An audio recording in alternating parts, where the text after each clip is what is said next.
Olá pessoal que está assistindo Dia Livre, me chamo Lucas Firmiano, sou engenheiro da computação, trabalho como desenvolvedor web, mobile, full stack e atualmente com foco em construção de multiagentes de IA para automatização de processos de empresas, mais voltado para a área de engenharia.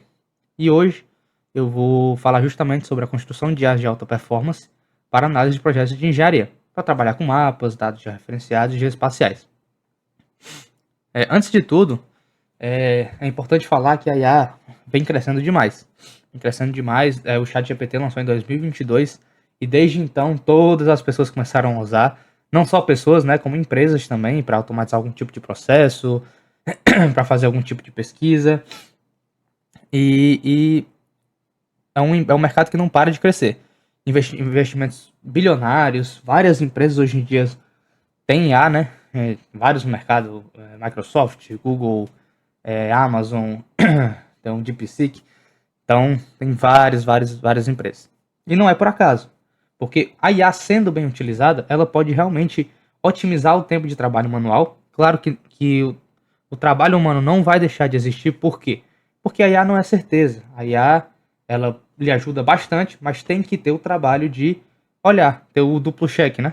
Então, a pessoa tem que verificar o que ela está fazendo, mas isso com certeza já diminui muito o trabalho. E é por esse motivo que nós resolvemos fazer uma solução em que a gente consiga pegar dados PDFs com dados de engenharia, né, de projetos de engenharia que possuem coordenadas, localidade, para a gente automatizar essas leituras de PDFs, que muitas vezes são vários PDFs que não tem padrão, né? Então, para um humano ler é demorado, a chance de erro é bastante grande, né? Porque podem ser muitos PDFs. E a gente resolveu tentar utilizar IA para ler esses PDFs, extrair e nos gerar uma resposta válida para que a gente possa usar nos mapas. E a partir disso começou a pesquisa. Qual IA a gente vai utilizar, né? A gente começou com a mais óbvia, que é o GPT. O GPT ele é ótimo para texto mesmo, ele escreve bem, entende bem texto, só que tem um problema, dois problemas na verdade.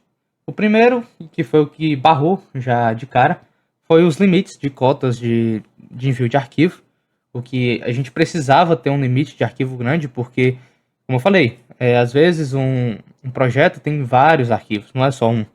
Não é só um PDF, pode ser um PDF, mas pode ser 30. Então a gente não teria como usar o GPT. E ele tinha um limite, além de tamanho de arquivo, de quantidade, né? Então, esses dois problemas meio que barraram. A gente testou também a AWS, tanto o Anthropic, tanto quanto o Cloud Sonnet, mas também não funcionou. Ele lia PDFs, lia muito bem, trazia respostas quase perfeitas, mas também tivemos uma limitação de cotas.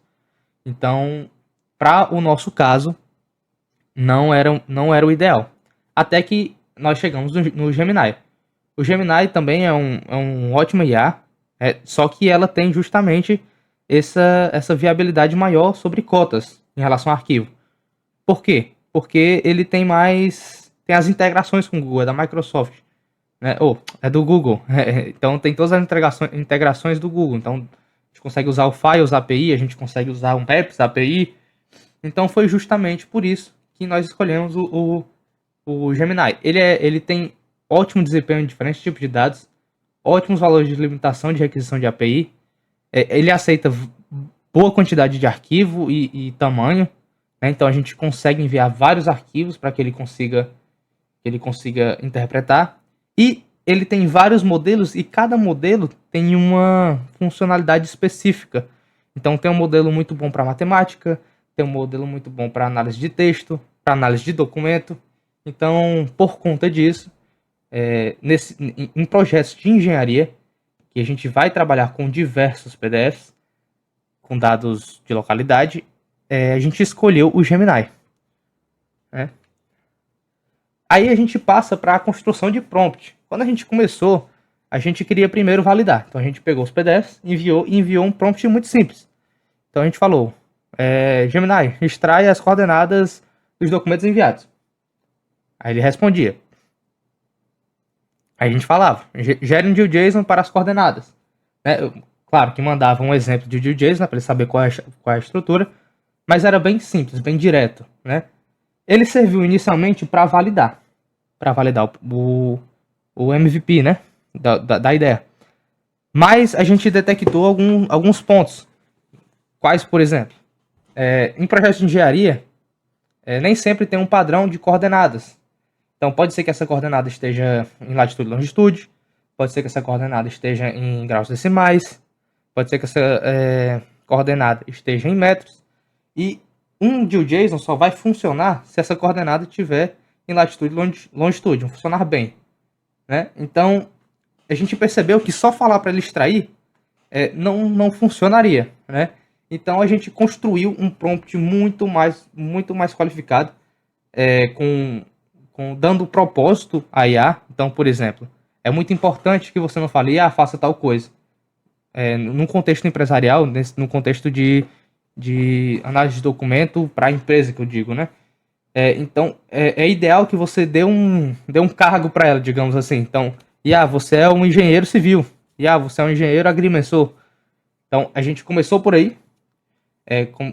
Demos um propósito para ela, explicamos o que ela vai fazer especificamente. Então, você vai pesquisar, ou você vai analisar esses PDFs, você vai retirar tais pontos, 1.1, coordenadas, explica. Aí, a partir dessa coordenada, você vai fazer uma transformação de coordenadas se ele não tiver em latitude e longitude. Então, a gente incorpora até um modelo matemático de conversão dentro da própria IA para que ela possa fazer essa conversão sem erros, né? Porque o foco da IA não é você mandar uma coordenada e ele converter. Não. Isso é o conhecimento de engenheiro, no caso. Então, você tem o conhecimento de como fazer essa conversão. Então, você passa o modelo matemático para que, quando ele passar os parâmetros para essa função, não corra risco de vir uma coordenada errada.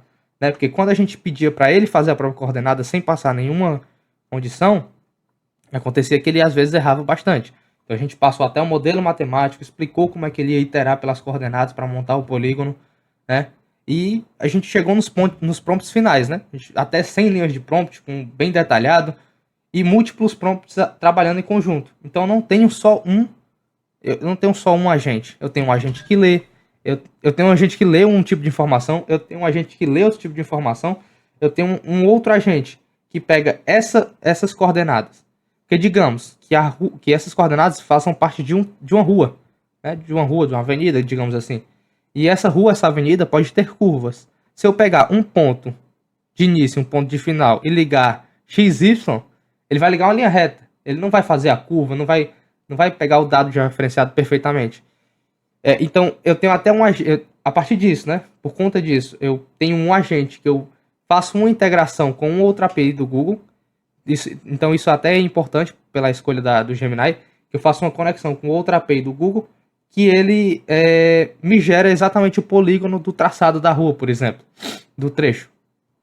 Então, a gente fez essa solução de muitos agentes. Como pode ver aqui, a gente tem um agente de entrada, que é uma extração de dados dos documentos, o agente de processamento, que processa as coordenadas para o desenho do polígono. O que é esse processamento das coordenadas? É justamente a conversão através do modelo matemático e o desenho do polígono através da API do próprio Google. E aí, por último, eu tenho esse agente de saída do GeoJSON que ele constrói para mim o GeoJSON com os parâmetros das outras IA. E isso é essencial, tanto por manutenção, porque eu quero melhorar tal coisa de tal agente, então a gente não vai ter que mexer num agente que tem tudo, não, a gente tem um agente focado em tal coisa, que é bom tanto para manutenção, tanto para clareza das informações, para IA focar em tais coisas, e tanto para escalabilidade da solução em si. E aí, a partir disso, como eu falei, a gente consegue pegar um GeoJSON, simples GeoJSON, e plotar no mapa. Então, como é que funciona isso? Vamos supor que eu tenho um arquivo, um memorial descritivo, que eu vou ter várias coordenadas de pontos, né? E eu preciso montar esse polígono dentro do mapa. Então a IA vai receber uma entrada de documentos de texto, planilhas, PDFs, vai processar com a extração de entidades geoespaciais, locais, endereços, coordenadas, e vai voltar para mim um arquivo de JSON para uso em GIS. Então, quando eu coloco lá no QGIS, ele já vem o polígono desenhado. Eu vou trazer aqui um exemplo aqui do que foi feito. Vou puxar aqui para essa tela. Pronto. Isso aqui é um exemplo. Aqui a gente tem um memorial descritivo, um resultado esperado, que é o polígono real que foi desenhado, e isso aqui foi o que a IA desenhou, a partir dos prompts.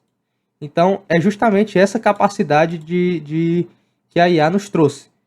A gente não gera um mapa em si, mas a gente gera um arquivo de JSON que por si só é capaz de ser desenhado no mapa, né? De plotar o polígono no mapa. E aí, a partir disso, a gente pode ir para o mundo, né? Colocar no mapa, fazer fiscalizações daquela parte, daquele polígono, várias coisas, né? E como eu estava falando, né? Quais são os benefícios da geração de JSON? Imagina que a gente tem 30 PDFs, 30, 20 PDFs, e aí de vários projetos de engenharia, ou seja, a gente tem uma média de 20 PDFs para 20 projetos de engenharia. É muita coisa para o ser humano ver, olhar, muito texto, muita coisa para o ser humano olhar, e é uma demanda de tempo muito grande. Então, com a IA fazendo isso, a gente vai ter uma grande eficiência, porque vai ter uma redução drástica do tempo de processamento manual, uma precisão maior, porque minimiza erros humanos que possam acontecer e vai sobrar para o humano apenas validar. Então, o que é importante? A partir do prompt, ele está analisando vários PDFs. Então, se a gente conseguir fazer com que o prompt diga para a gente onde foi que ele encontrou essa informação, em qual página, em qual arquivo, então o humano só vai ter o trabalho de olhar a resposta, olhar para o arquivo e ver se está batendo. Então minimiza muitos erros e reduz muito tempo. Aí, a partir disso, a gente vai facilitar o uso de dados em sistemas GIS, QGIS, BIM, qualquer coisa assim. E a escalabilidade, né? A partir disso, a gente consegue processar em grande volume, com menos tempo, e atender mais projetos de engenharia. E aqui entra o ponto crucial. É importante demais, é essencial, é a coisa mais importante que vocês têm que fazer, é testar e comparar. Vocês têm que testar. Se vocês têm um projeto, alguma coisa que vocês queiram fazer com IA, é essencial que vocês testem tudo possível. Porque hoje em dia tem muito discurso de que a melhor IA é essa, a melhor IA é a outra. Fica meio quase uma briga de futebol sobre quem é a melhor IA. Sendo que a realidade é que a melhor IA é a IA que atende para aquele propósito. Então, para projeto de engenharia pode ser IA X, para um projeto pessoal pode ser IA Y. Não se apegue a um IA. É importante que você teste tudo, porque só assim você vai saber de fato qual é a melhor IA para aquele projeto. Qual é a melhor, no nosso caso, qual foi a melhor IA para ler PDF? Foi o Gemini. Mas poderia ser qualquer outro em qualquer outro projeto. Então é essencial que vocês testem todas as IAs possíveis. Cada problema demanda uma solução de IA específica. É justamente isso. Então é importante avaliar o que ela lhe oferece, desempenho, custo, integração, suporte, tudo. Então, se vocês têm um projeto, é importante que vocês testem. Vou repetir isso quantas vezes for necessário. É importante que testem. Não fiquem com uma IA de estimação. Testem, certo? É a melhor coisa que vocês podem fazer.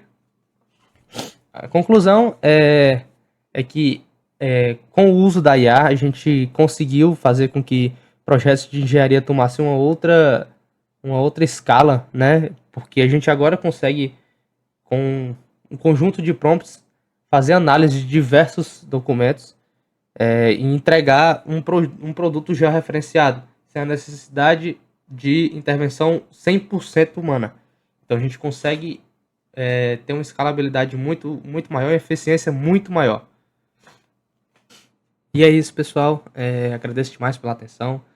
Se tiverem alguma pergunta, podem mandar aí no chat que a equipe vai, se eu tiver de olho, eu vou responder, tá bom?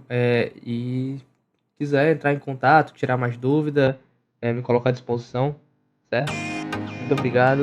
Valeu, pessoal.